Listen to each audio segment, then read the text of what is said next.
कहते हैं प्यार की कोई सीमा नहीं होती, क्योंकि प्यार ना तो कोई जात देखता है ना कोई धर्म देखता है। लेकिन आज भारतीय जनता पार्टी कार्यालय के अंदर में एक ऐसा जोड़ा आया है जो पिछले 9 साल से शादी करके तो है, लड़की मुस्लिम है लड़का हिंदू है। आज की न्याय की गुहार लेकर भारतीय जनता पार्टी कार्यालय में आए और न्याय की मांग रख रहे हैं। हम उनसे बात करेंगे। क्या नाम है आपका? पहले नाम बताइए आपका। मनोज सैनी। क्या है पूरा मामला जो आज आप भारतीय जनता पार्टी कार्यालय में न्याय की गुहार लगाने के लिए आए हैं? मैं न्याय की गुहार इसलिए लगाने आया हूँ क्योंकि कुछ काफ़ी समय से मेरे साथ अत्याचार पे अत्याचार 2 दिन पूर्व मेरी वाइफ को और मुझे बाजार मार्केट में लाकर इस प्रकार मारा गया है कि अगर कोई लोग नहीं छुड़ाते तो हमें मार दिया जाता। क्योंकि मुस्लिम समुदाय के लोग इसलिए अत्याचार कर रहे हैं क्योंकि मेरे मकान के ऊपर 50 फुट के पाइप के ऊपर भगवा झंडा लगा हुआ है और मेरा मकान काफला बाज़ार मस्जिद के जस्ट पास में। वो ये मुस्लिम समुदाय के लोग ये चाहते हैं कि मैं यहाँ से चले जाऊँ। वो ये कहते हैं कि अपना मकान छोड़ दे, नहीं तो तेरी और तेरी पत्नी की दोनों की हत्या कर दी जाएगी। आज मुझे थाने द्वारा एसपी साहब द्वारा कोई कार्रवाई नहीं हुई, इसलिए आज मैं बीजेपी कार्यालय के अंदर न्याय की गुहार लगाने आया हूँ कि मुझे यहाँ से, और मुझे विश्वास दिलाया गया है कि जल्द से जल्द मुझे न्याय दिलाया जाएगा। कितने साल हो गए आपकी शादी को? मेरी शादी को 9 साल हो चुके हैं। और किन लोगों ने आपको इस तरह की धमकी दी है? क्या उनके नाम है? क्या करते हैं वो लोग? हाँ, वो उनका 2 नंबर के काम है।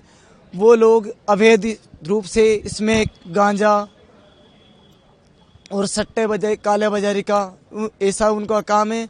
लेकिन पुलिस को सब कुछ पता होने के बावजूद भी पुलिस उन लोगों के खिलाफ कोई एक्शन नहीं ले रही।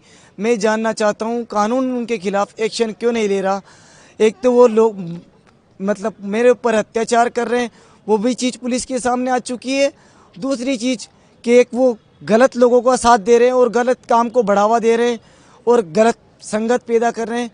फिर भी ऐसे लोगों के खिलाफ पुलिस कोई कार्रवाई नहीं कर रही। आज मैं बीजेपी कार्यालय में मुझे आश्वासन दिया गया है कि जल्द से जल्द इन लोगों के खिलाफ कार्रवाई की जाएगी और एक्शन लिया जाएगा और मेरी समस्याओं का समाधान किया जाएगा। अच्छा, क्योंकि साथ में इनकी धर्मपत्नी भी, उनसे ही बात करेंगे। क्या था पूरा, क्योंकि आपने मुस्लिम समुदाय से आती है और आपने हिंदू लड़के शादी की है, तो उस परिस्थिति के अंदर में परिवार का क्या रहा होगा? क्या दबाव रहा? क्या चीज़ इधर?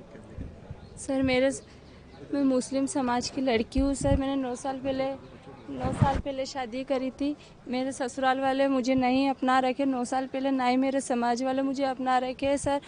ना तो मेरे समाज वाले चाहते हैं कि मैं हिंदू बन के जीवन यापन करूं सर, ना ही मेरे ससुराल वाले चाहते हैं कि मैं अपने ही ससुराल में रहूं सर। वो आए दिन मुझे गालियां बकते हैं कि मैं एक मोया मुसट्टी हूँ, मैं हिंदू नहीं हूँ, मैं किसी भी चीज़ किसी भी उसके अधिकार के लायक नहीं हूँ सर। समाज वाले मुझे नहीं अपनाते तो समाज की तो सहन कर लेते हैं, लेकिन जब परिवार वाले अत्याचार करें और समाज के अपने मुस्लिम लोग अत्याचार करते हैं सर, आए दिन मेरे पति को कभी मेरे समाज के लोग मारते हैं तो कभी घर वाले सर।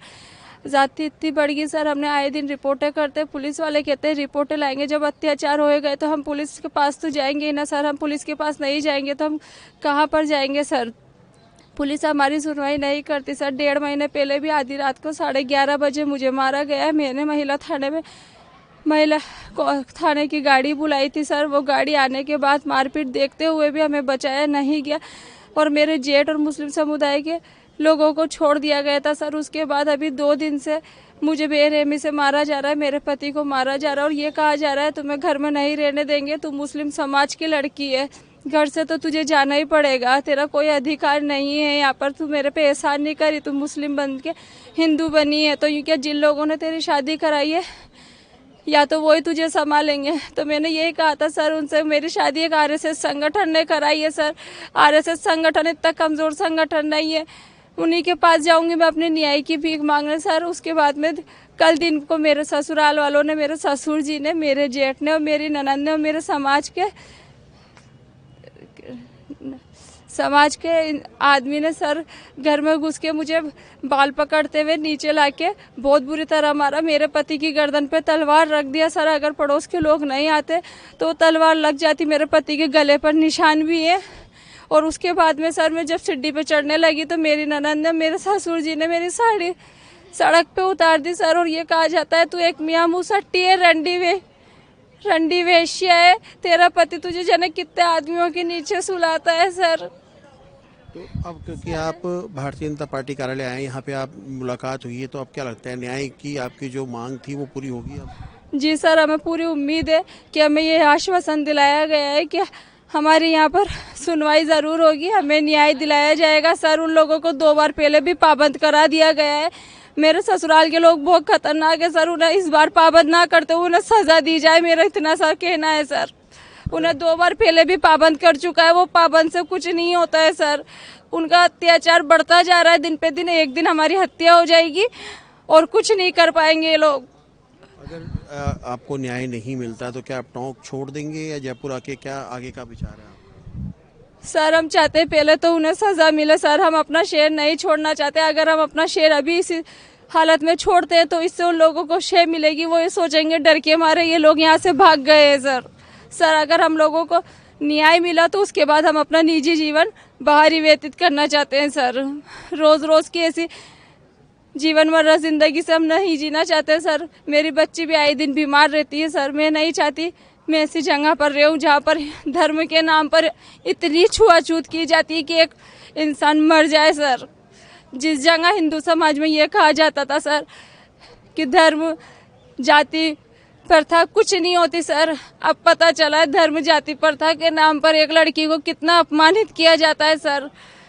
धर्म के नाम पर उसके साथ कुछ भी सलूक कर सकते हैं सर। मेरे ससुर जी तो इतने नीच बन गए जिसने मेरे पति की हत्या के लिए 1.5 लाख रुपया तक भी मेरे जेठ को देने के लिए कह दिया सर।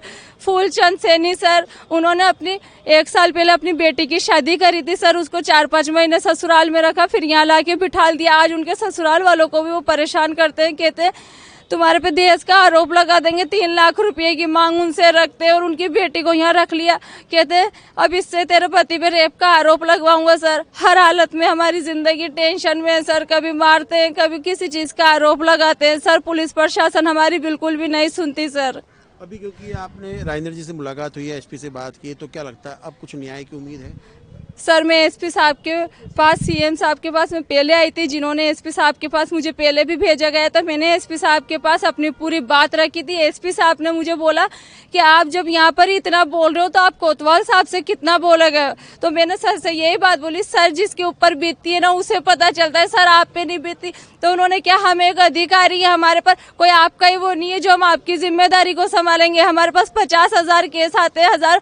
तो मैंने उनसे कहा कि आप अधिकारी है, आपने जब अपनी वर्दी संभाली तो आपको अपना उत्तरदायित्व भी संभालना ही पड़ेगा सर। हर इंसान की जिम्मेदारी को आपको संभालना ही होगा। तो उन्होंने कहा कि आप कैमरा लगा दो। मैंने कहा सर कैमरा तो हम लगा देंगे, लेकिन हमारी अभी आर्थिक स्थिति अच्छी नहीं है सर, और कैमरा हम घर में लगा सकते हैं। बाहर जाने के बाद भी अगर किसी ने हमारे पर अत्याचार कर दिया तो उसके बाद उन्होंने कहा ठीक है आप पुलिस अधीक्षक के पास जाइए, वो आपकी सुनवाई करेंगे सर। उसके बाद में ना तो हमारा बयान हुआ ना अभी तक कोई सुनवाई हुई सर।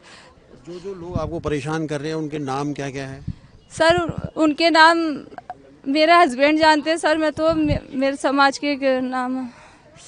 आपका नाम बता दीजिए। मेरा नाम सोनल अदीबा खान है सर।